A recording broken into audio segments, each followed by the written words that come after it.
Wayne and Bao are my two boyfriends, and they're gonna be calling 3 o'clock in the morning. Wayne had the house number. So now, mind you, I have my kid, my husband has his kid. We have kids. And by the way, it's my house that I pay for. I pay all the bills. Everybody's dependent on me. I'm the boss bitch. Like, you don't pay for nothing. You don't answer no phones around here. Whatever, I do what the fuck I want. And I remember just waking up my husband like, hey, I gotta go, I'm taking the Rover. You gotta move your car. You couldn't move it to the street and then pull it yourself No, out? I'm not doing all this manual labor. And then he would move the car. And then I remember one particular night, I was in my car, I was backing out of the driveway. He moved his car into the street, and then he gave me a kiss goodbye. I'm like, all right, baby, I'll see you in like 2 or 3 days. Not 2 or 3 days. Yes, and then I'd be gone for 2 or 3 days, and then I would go home to my husband, and he would have my dinner waiting, my bath water ran. I want to be like Elizabeth when I grow up. And then like a glass of wine, like, welcome home, honey. Did you have fun? Yes, bitch, I had so much fun. Have her bath water ready. Who in the right mind does she think she is? Does she think we're chopped liver over here? If my wife ever disrespected me like this, I'll tell you what I have ready for her. Will Smith.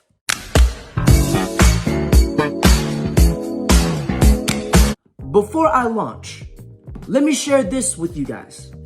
When a man starts making some money, when a man starts acquiring his wealth, it's every man's dream to share his wealth with a woman and build a luxurious lifestyle for both of them.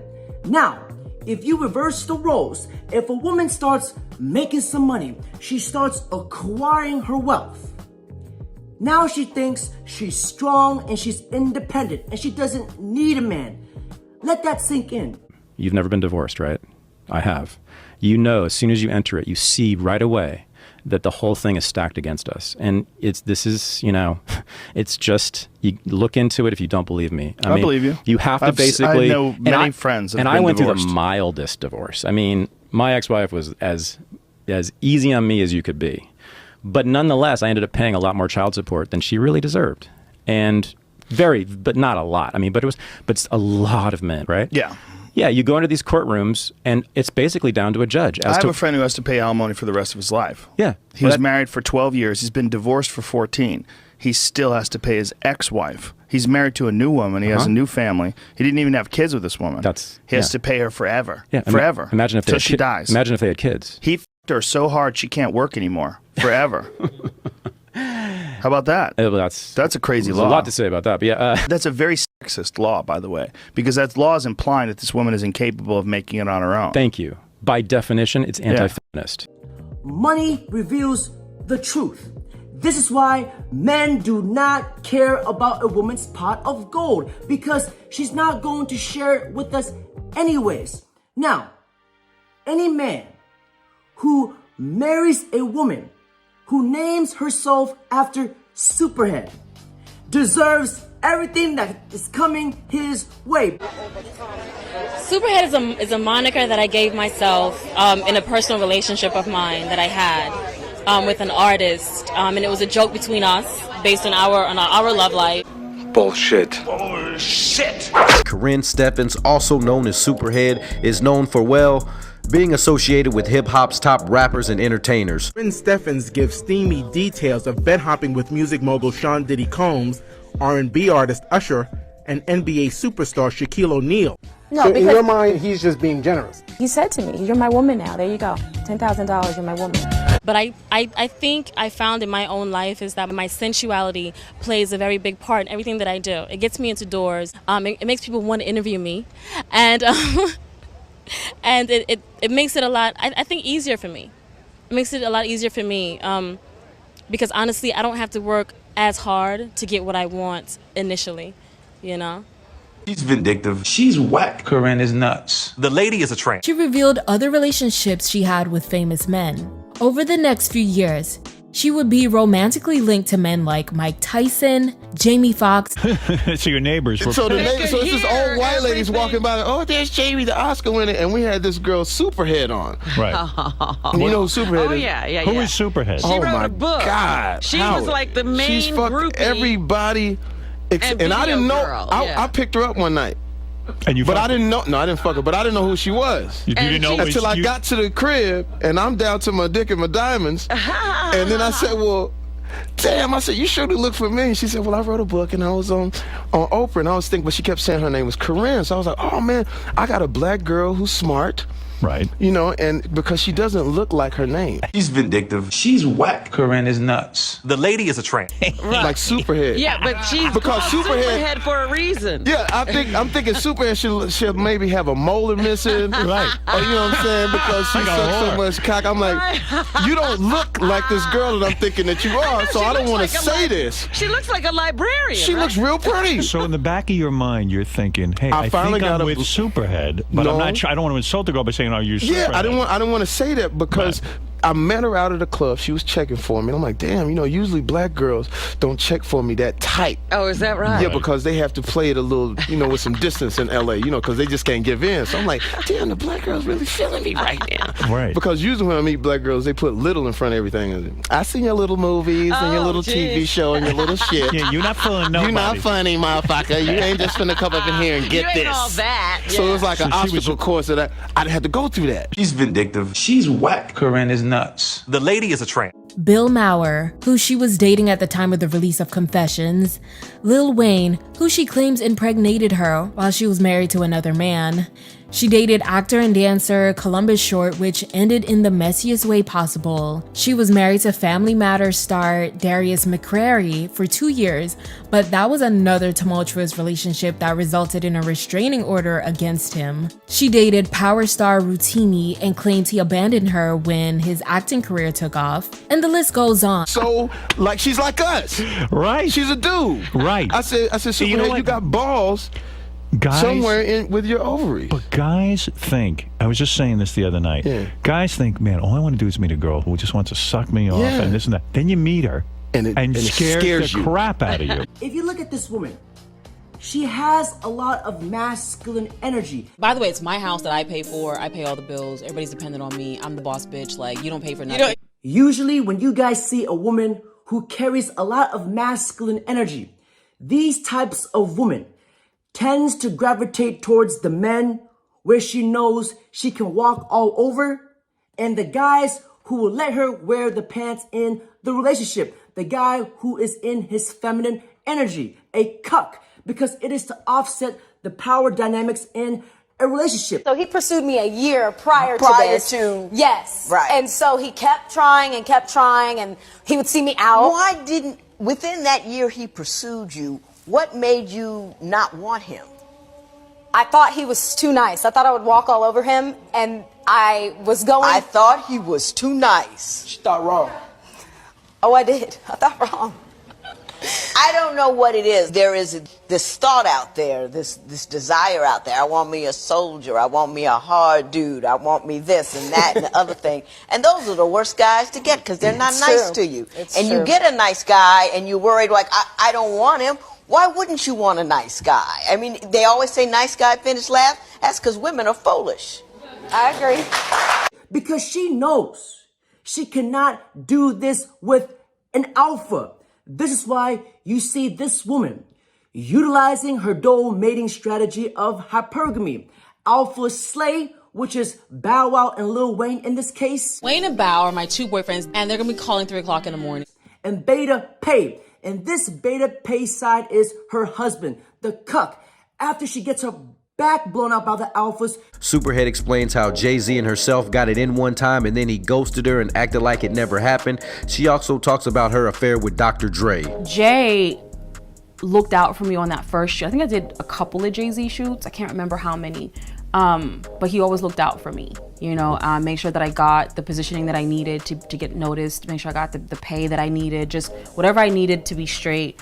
And then we only had one encounter that was beyond a friendship.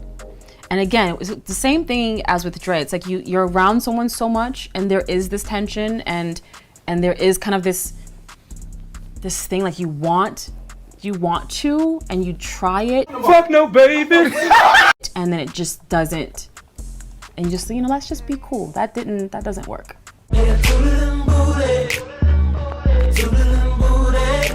After she gets her back blown out by the alphas, she goes back to the beta for emotional support. For 2 or 3 days, and then I would go home. To my husband. A woman's beta buck side of hypergamy is a woman's long-term mating strategy to secure a man for the long term. And what a woman usually looks for in a man during the beta buck side of hypergamy, where she knows a man who is going to be a good parent to her kids, a man who is going to provide emotional support. A great example of this is Will Smith, a man who is going to provide, protect, and provide stability for the long term. But unfortunately, if a woman puts you in the category of the beta buck side of hypergamy, she will never have that lust and true, genuine desire for you. It's not like, rip my clothes off and let's have crazy hot monkey sex. No, everything she does is going to be transactional. She does not want to have sex with you, but she knows she has to. It's basically going to be like starfish sex because the genuine desire is not there. And once a woman secures the beta buck side of hypergamy, her safety net, then she will go out and utilize the alpha fuck side of hypergamy. Now, the alpha fuck side of hypergamy is a woman's short-term mating strategy. And in this case, a woman's short-term mating strategy, the alpha fuck side, a woman tends to look for these guys when she's ovulating. The guy who is very masculine. Think about jawline, V-taper, big muscles, deep voice. She utilizes the alpha fuck side. She only wants to use these guys to mate with because she wants to replicate those genes. But unfortunately, these guys will never give her the commitment. That's why she needs to find the beta, the cuck, as a safety net.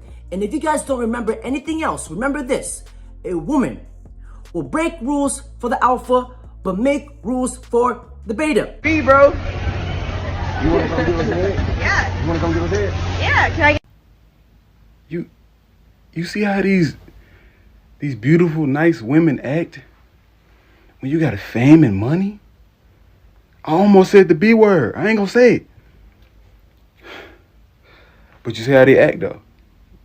Now, here's the uncomfortable truth.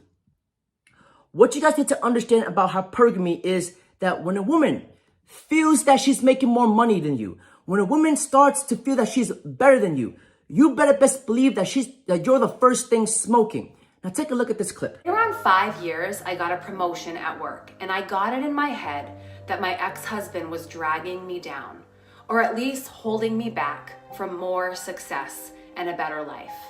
We never had a lot of money, but with my promotion, I was now making more than he was. I started working longer hours, and at the same time, his hours were cut, so he was at home more. I really began to resent him because he was home. Let this moment be a learning lesson for all men. If you guys want to establish a long-term healthy relationship with a woman, you must always set the frame, and you can never lose it, because the moment you start showing weakness, start losing frame, she will start to disrespect you. And how do you set the frame in a relationship? Harnessing your masculine energy by leading, confident, being dominant, putting your woman in second place, choosing your purpose and focusing on your growth. Because let me tell you guys something. Hypergamy does not give a fuck about you. Hypergamy has no equality. Hypergamy does not invest in love. Hypergamy does not invest in a guy who is the most nice to her. Hypergamy only invests in a guy who she knows who is better than her. Because by definition, hypergamy does not date a man who is equal to her or beneath her. Hypergamy only dates a man who is above her. He's got to be taller than her. He's got to have more status than her. He's got to make more money than her. And if you do not satisfy her hypergamy and she starts making more money than you, you better best believe that you are the first thing smoking. Because if a woman cannot look up to her man, that means she cannot respect you. If a woman cannot respect you, she can never love you. That's why Superhead does not respect her husband. That's why she goes out and gets her back blown out and comes back to him, because she does not respect him. Why? Most likely, he lost the frame in the relationship. And secondly, if you have your girl pay for all your bills, you ought to be ashamed of yourself. By the way, it's my house that I pay for. I pay all the bills. Everybody's dependent on me. I'm the boss bitch. Let me make this very abundantly clear. If you are a man who depends on a woman for financial reasons, she's paying your bills. Even if you are a man who depends on a woman for your happiness, you have a lot of serious work to do on yourself. Because if you are a man who depends on a woman for financial reasons and for your happiness, you have a lot of work to do, because she already has a pussy. Don't be another one. If you depend on a woman for financial reasons, my guy, you should not even worry about dating. You should worry about getting your goddamn shit together. Because whenever a woman knows she makes more money than you, she feels like she's better than you, you better best believe that the disrespect is about to happen. And the fact that her husband tolerates the disrespect just baffles me. Now, may I finish this video off with the cheek-slaying clapulations from Hoology. Scripture 999, it states, if you give her the crown, she shall let you down. Now, in cheek-slaying scriptures of Florida-Ladians, it states, if you treat her like a queen, she shall get bored and go out and swallow another man's cream. Now, in cheek-slaying clapulations, section cheek-slaying Prometheus, section creamology, it states, if you put a woman on a pedestal, she shall treat you like an imbecile. This motherfucker don't miss. No, he's fucking good. That motherfucker don't miss, man. He's good. In the heat of battle, he don't miss. No. In the heat of controversy, he don't miss.